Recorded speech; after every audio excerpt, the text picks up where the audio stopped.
नमस्कार, सभी को प्रणाम। हम आपको योग के बारे में जो जानते हैं वो बताएंगे। जैसे एक प्रार्थना है, उसका प्रैक्टिकल है ये योग। सुबह सवेरे लेकर तेरा नाम प्रभु, करते हैं शुरू आज का काम। तो इस में हम योग में नाम लेंगे ईश्वर का। फिर आता है शुद्ध भाव से तेरा ध्यान लगाए हम, विद्या का वरदान तुम्ही से पाए। तो जैसे ही हम ध्यान में जाएंगे, विद्या का वरदान में हमें एक पॉजिटिव ऊर्जा मिलेगी। उस ऊर्जा से हम स्वस्थ रहेंगे और प्रत्येक कार्य में सफल रहेंगे। फिर आता है गुरुओं का सत्कार कभी ना भूले हम, बने इतने महान गगन को छूले हम।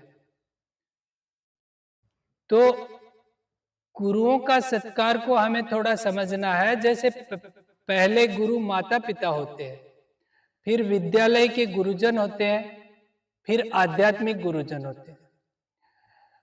तो इनमें गुरु एक ही होता है। उसको समझने के लिए जैसे माता पिता हमारा कभी भी अनादर नहीं करते हैं, अनादर नहीं चाहते, मतलब वो हमारा हित चाहते हैं, भला चाहते हैं, आगे बढ़ाना चाहते हैं, स्वस्थ देखना चाहते हैं और सफल देखना चाहते हैं। ऐसे ही विद्यालय के गुरुजन होते हैं सेम, वो भी हमें स्वस्थ देखना चाहते हैं, आगे बढ़ाना चाहते हैं और सफल देखना चाहते हैं।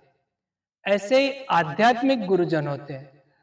तो इनमें सभी में जो हमें विकसित करने की जो भावना है, जो इच्छा शक्ति है, उसको गुरु कहा गया है। तो उस गुरु का सम्मान करने से हम महान बनते हैं। महान का अर्थ है जैसे हमें डॉक्टर बनना है, टीचर्स बनना है, कुछ भी बनना है, कलेक्टर बनना है, वो बन जाना, उसमें सफल हो जाना, उसको महान कहा गया है। जैसे विद्यालय के गुरुजन सभी महान ही होते हैं और सभी के माता पिता भी महान ही होते हैं। तो जो गुरुजन हैं वो सफल हो गए अपने कार्य में, तो उनको जो कार्य में सफल हो जाता है उसको महान कहा गया है। इसको समझने के लिए योग की 8 स्टेप बताई गई है। जैसे यम, नियम, आसन, प्राणायाम, प्रत्याहार, धारणा, ध्यान और सिद्धि। तो इन 8 स्टेप में हमें समझना है। जैसे यम में आता है जो भी हमारे लिए अनुचित है, नुकसानदायक है, उसको छोड़ देना। फिर आता है नियम। तो नियम में जो भी हमारे लिए उचित है, अच्छा है, उसको अपना लेना दिनचर्या में। फिर आता है आसन।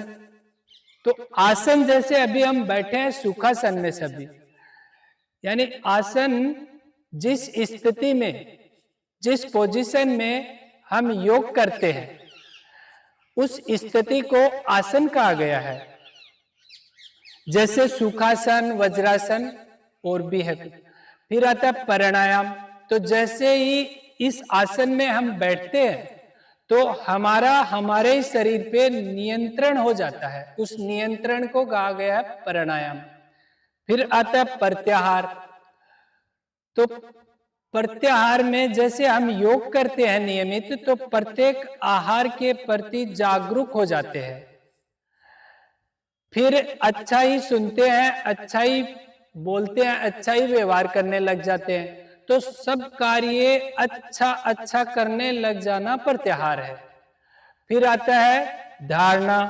तो धारणा को समझने के लिए जैसे हम मंदिर में जाते हैं, मस्जिद में जाते हैं, वहां पे ईश्वर है ऐसी हमारी मान्यता भावना बन जाती है, यानी ईश्वर हमारे अंदर धारण हो जाते हैं, तो उसको कहा गया धारणा।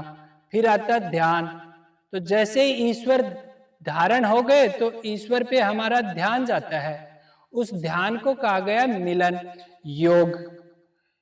तो उसके बाद में आता है सिद्धि, यानी योग हमारा सिद्ध हो जाता है। तो ये 8 स्टेप अभी हम जो 5 मिनट का योग करेंगे उसमें आ जाएगी। इसको समझने के लिए जैसे हम और हमारा ये 2 जीवन के आधार बताए गए हैं। तो इसमें हमारा शरीर होता है और शरीर के अंदर जो हम होते हैं वो आध्यात्मिक होते हैं। वो दिखते नहीं है लेकिन अनुभव से जानते हैं कि शरीर के अंदर हम भी हैं। तो उस हम वाले आधार का योग ही पोषण बताया गया है। वो योग से ही पोषित रहता है, योग से ही स्वस्थ रहता है, योग से ही शक्तिशाली होता है। तो उस हम का योग होगा। अभी हम वो योग करेंगे 5 मिनट के लिए। इसके लिए सभी एकदम आराम से जैसे रिलैक्स बैठ गए हैं, एकदम रिलैक्स। थोड़ा व्यवस्थित बैठ जाएं सुखासन में, क्योंकि 5 मिनट के लिए हिलना डुलना नहीं रहेगा।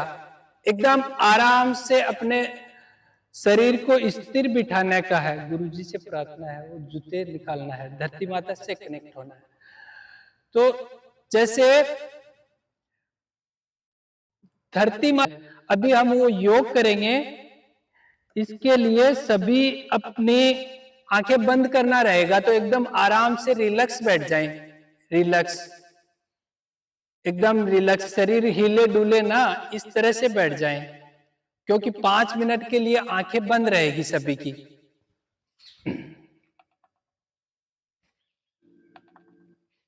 भारतीय संस्कृति की प्राचीन धरोहर है योग। युज्यते अनेन इति योगः, अर्थात जुड़ना। जुड़ना किससे? जुड़ना स्वयं से, जुड़ना अपनी आत्मा से, जीवात्मा का परमात्मा से जुड़ना। जुड़ना उन समस्त गुरु शक्तियों से जो प्रत्येक क्षण हमारे साथ है। बस इस योग के माध्यम से हमें ही उनसे जुड़ना है। परम पूज्य गुरुदेव का कहना है कि केवल योगासन ही योग नहीं है।